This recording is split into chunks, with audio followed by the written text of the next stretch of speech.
க்ரீமியான sassy கன்சிஸ்டன்சியோட நல்லா ரிச்சான chicken and மஷ்ரூம்ஸ்லாம் add பண்ண முச்சில் இன்னுமே உங்களுடைய ஃப்ளேவரை என்ஹான்ஸ் பண்ணி கொடுக்கும். அதுக்கு நீங்கள் வந்து பாஸ்தா பேஸ் இல்லைனா கீ ரைஸ் கூட வச்சு சாப்பிடலாம்.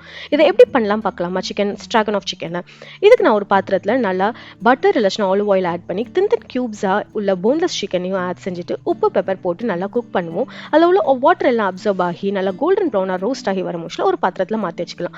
அதே பேனில் கொஞ்சம் ஆலிவ் ஆயில் ஆட் பண்ணி நல்லா மின்ஸ்டான கார்லிக்கையும் ஆட் செஞ்சுக்கலாம். அது வந்து நல்லா கோல்டன் ப்ரௌனாக குக் ஆகி வர முச்சில் சின்ன சின்ன வெங்காயத்தை வந்து சாப் பண்ணதை இதோட ஆட் பண்ணி அதுவும் கோல்டன் ப்ரௌனாக குக் ஆகட்டும்.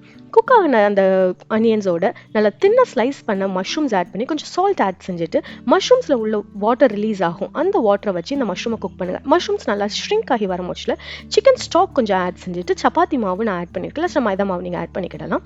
அது நல்ல ஒரு லம்ஸ் இல்லாமல் நீங்கள் வந்து மிக்ஸ் பண்ணி விட்டுக்கோங்க. அது நல்லா பபிள் அப் ஆகி வர முச்சில் ஏற்கனவே நம்ம வந்து சிக்கன் குக் பண்ணதை இதோட ஆட் பண்ணி நல்லா மீடியமில் ஒரு 10 minutes குக் பண்ணுங்கள். ஃபைனலாக நல்லா க்ரீமியான கன்சிஸ்டன்சிக்காக ரிச்சாக இருக்கிறதுக்காக நான் கேஷ்யூ பேஸ்ட் வந்து ஆட் பண்ணியிருக்கேன். இந்த கேஷ்யூஸை நல்லா சோக் பண்ணிவிட்டு நல்லா கிரைண்ட் பண்ணி இதை ஆட் செஞ்சுட்டு ஒரு 2 minutes குக் பண்ணி எடுத்திங்கன்னா உங்களுடைய க்ரீமியான ஸ்ட்ராகன் ஆஃப் சிக்கன் ரெடி ஆயிரும்.